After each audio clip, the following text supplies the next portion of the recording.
제4장 이집트 고왕국 시대 미라 만들기. 나르메르 왕이 상이집트와 하이집트를 하나의 나라로 통일한 뒤 이집트는 부유하고 강력한 나라로 성장했단다. 이집트 역사에서는 이 시기를 이집트 고왕국이라고 해. 올드 킹덤 오브 이집트. 이집트 사람은 고왕국 시대에 처음으로 미라를 만들기 시작했어. 미라는 죽은 사람의 육체야. 죽은 사람이 썩지 않도록 시신을 향료와 소금으로 처리한 뒤 린넨, 세마포로 감싸는 거지. 이집트 사람이 죽으면 내세, 죽은 뒤에 영혼이 다시 태어나 산다는 미래의 세상에서 또 다른 삶을 살아간다고 믿었어. 하지만 죽은 자의 시신이 그대로 보존되어야만 내세로 들어갈 수 있다고 믿었지. 그래서 시신을 미라로 만들었던 거야. 미라를 만드는 과정은 매우 복잡했단다. 신을 숭배하는 일을 맡고 있던 제사장들만 미라를 만들 수 있었지. 미라를 만드는 데는 보통 2개월 이상이 걸렸어. 우리가 이집트 고왕국의 쿠프 왕조 시대로 되돌아갔다고 상상해보자. 쿠프, 케오프스라고도 함. 쿠프는 몇 년 동안 파라오의 자리에 있으면서 이집트의 군대를 강하게 만들었고 적으로부터 이집트를 안전하게 지켜냈어. 그런데 한밤중에 쿠프가 죽었다는 소식이 궁전에서 전해왔어. 제사장들은 미라를 만들 준비를 해. 그들은 쿠프의 몸을 미라로 만드는 데 필요한 소금과 향료, 기름과 린넨을 준비하고 기다린단다. 쿠프의 시신이 궁전에서 사원으로 옮겨져 오면 제사장들은 사원 안에 성스러운 곳으로 시신을 옮겨. 그리고 시신을 포도주와 향료로 씻고 간과 위, 허파, 창자와 같은 쿠프의 내장을 꺼내. 내장은 보존을 위해 특별한 향료를 바른단다. 쿠프의 심장은 아주 특별하게 다루어져. 대제사장이 쿠프의 심장을 꺼내서 씻은 뒤 린넨 붕대로 감싸 다시 가슴에 집어넣지. 이집트 사람은 쿠프가 내세에서 심장이 필요할 것이라고 믿었단다. 쿠프가 내세에 도착하면 오시리스가 특별한 저울로 쿠프의 심장 무게를 달게 될 것이라고 생각했어. 그가 선한 사람이라면 심장이 가벼워 또 다른 행복한 삶을 살게 될 것이지만 반대로 그의 심장이 죄로 가득 차가 무겁다면 괴물이 심장을 먹어치우는 거야. 심장의 처리가 끝나면 제사장들은 소금과 더 많은 향료를 파라오의 시신에 바르고 40일간 그대로 둔단다. 이 기간 동안 이집트 사람은 왕의 죽음을 슬퍼하는 거야. 40일이 지나면 제사장들이 시신과 내장을 다시 살펴봐. 그리고 시신과 내장을 다시 씻고 기름과 더 많은 향료를 바른단다. 그리고 제사장들은 간, 위, 허파와 창자를 카노푸스 단지라고 하는 4개의 특별한 단지에 넣어두지. 각 단지의 위쪽에는 신의 얼굴이 그려져 있어. 이 신들이 쿠프의 각 내장을 지켜줄 거라고 생각했지. 그러고 나서 제사장들은 리넨 붕대로 쿠프의 시신을 감싼 뒤 붕대 사이에 보석 같은 것을 끼워 넣었단다. 그 보석이 내세로 가는 길에 쿠프를 지켜줄 거라고 생각했어. 부적처럼 말이야. 그 다음에 제사장들은 쿠프의 얼굴과 닮은 황금 마스크를 만들어서 미라의 얼굴에 씌웠어. 그렇게 하면 쿠프가 내세에 도착했을 때 신들이 미라가 누구인지 알아볼 수 있을 거라 여겼지. 마지막으로 대제사장이 특별 의식을 거행해. 그가 특별한 도구를 미라의 입에 갖다 대는 걸로 모든 의식이 끝난단다. 이 의식을 통해 쿠프가 내세에서도 보고 듣고 말할 수 있을 거라고 생각했지. 이제 미라를 만드는 작업은 끝났어. 하지만 쿠프를 붓기 전에 3개의 관에 넣어야 해. 첫 번째 관은 황금관인데 쿠프의 얼굴 윤곽이 나타나도록 만들어졌어. 황금으로 된 이 관을 보호하기 위해 나무로 만든 2번째 관에 넣는다. 다음으로 이 나무관은 거대한 장례식 행렬을 이루면서 그의 무덤인 피라미드로 향하지. 피라미드 안에는 미라를 놓아두는 특별한 방이 있어. 이 방에는 석관이라고 하는 돌로 만들어진 커다란 관이 있단다. 나무로 된 관을 이 3번째 석관에 넣는 거지. 돌로 만들어진 석관의 뚜껑은 너무 무거워서 4명의 남자가 밀어야 제자리에 맞춰줄 정도란다. 이로써 쿠프의 미라는 안전하게 관에 안치된 거야. 이제 쿠프의 영혼은 저승으로의 여행을 시작할 수 있게 된 것이지. 이집트 사람은 미라를 안치해 놓은 방을 나가기 전에 쿠프가 내세에서 편하게 지내는데 필요한 모든 것을 제대로 갖추었는지 확인한단다.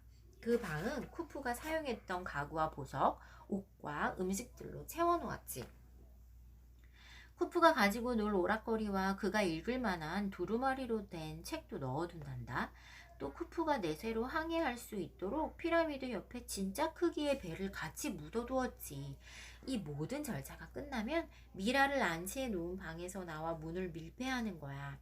이제 쿠프의 시신은 수년 동안 아무런 방해도 받지 않고 누워있게 될 거야. 도굴범들이 그의 무덤에 보물이 가득하다는 것을 알아낼 때까지는 말이야. 피라미드와 스핑크스. 이집트에 묻힌 모든 왕과 중요한 사람의 무덤에는 금과 보석이 들어있단다. 이집트 사람은 무덤이 보물로 꽉 차 있다는 사실을 알고 있었지. 그렇다면 이제 어떤 일이 벌어질까? 처음에 고대 왕국의 이집트 사람은 미라를 묻기 위해 사막의 땅 밑에 방을 만들었단다. 하지만 도굴범은 보석과 보물이 미라와 함께 묻힌다는 사실을 알고 있었지. 그들은 땅 밑에 방에 침입해서 보물을 훔쳐갔어. 그러자 이집트 사람은 돌로 무덤을 만들기 시작했지.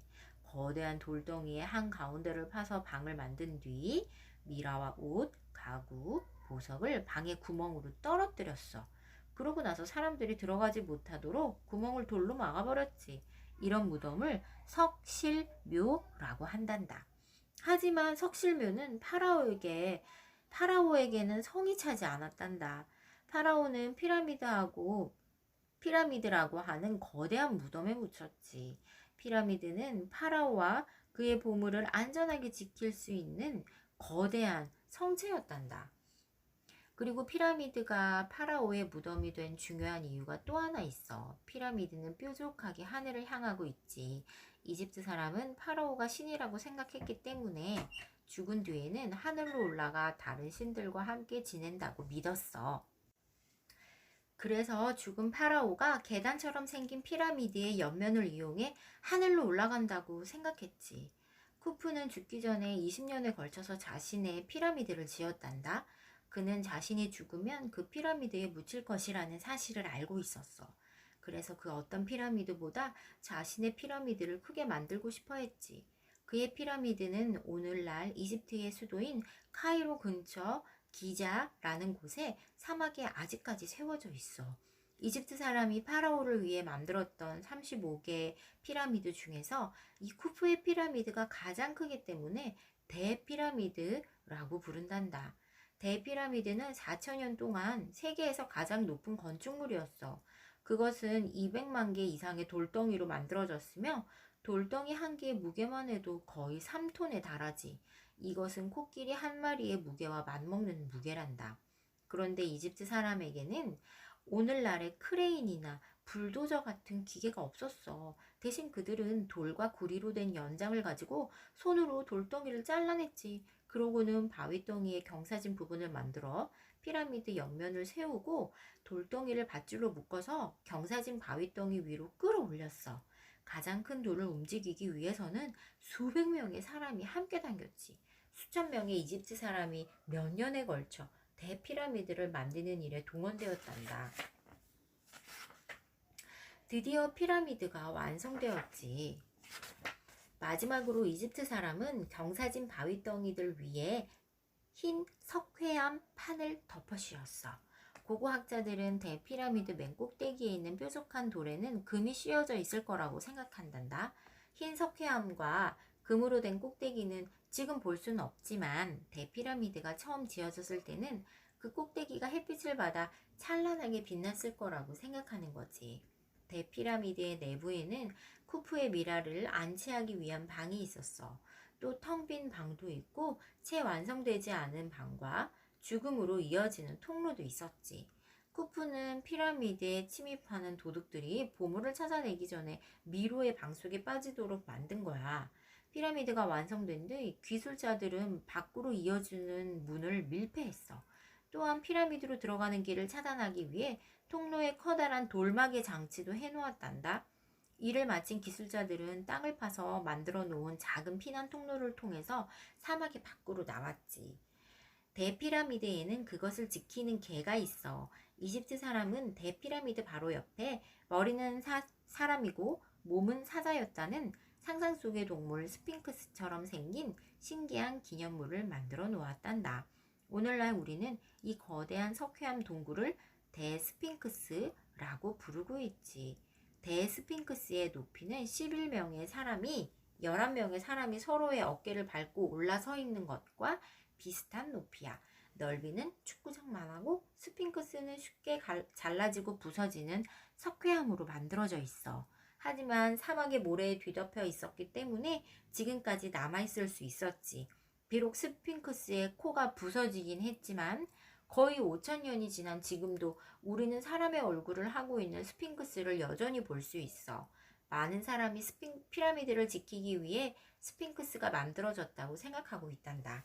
하지만 어쨌든 도굴범들은 쿠푸의 미라를 안치해 놓은 방을 찾아냈어. 그들은 스핑크스를 지나서 대피라미드 안에 있는 미로를 통과해 쿠푸의 보물은 물론 그의 미라까지 훔쳐갔지. 고고학자들이 피라미드로 들어가는 길을 찾아냈을 때는 쿠푸와 그의 보물이 영원히 사라진 뒤였단다. 스핑크스와 피라미드. 스핑크스는 사람의 머리와 사자의 몸을 가진 괴물의 이름으로 왕의 권력을 상징한단다. 이집트나 아시리아의 신전이나 왕궁, 무덤에 그 조각상을 많이 세워놓았지. 이 스핑크스는 카프레 왕의 피라미드, 쿠프 왕의 피라미드 옆에 있대. 그 피라미드를 지키고 있는데 그 얼굴이 왕이 있었을 때의 얼굴이라고 해.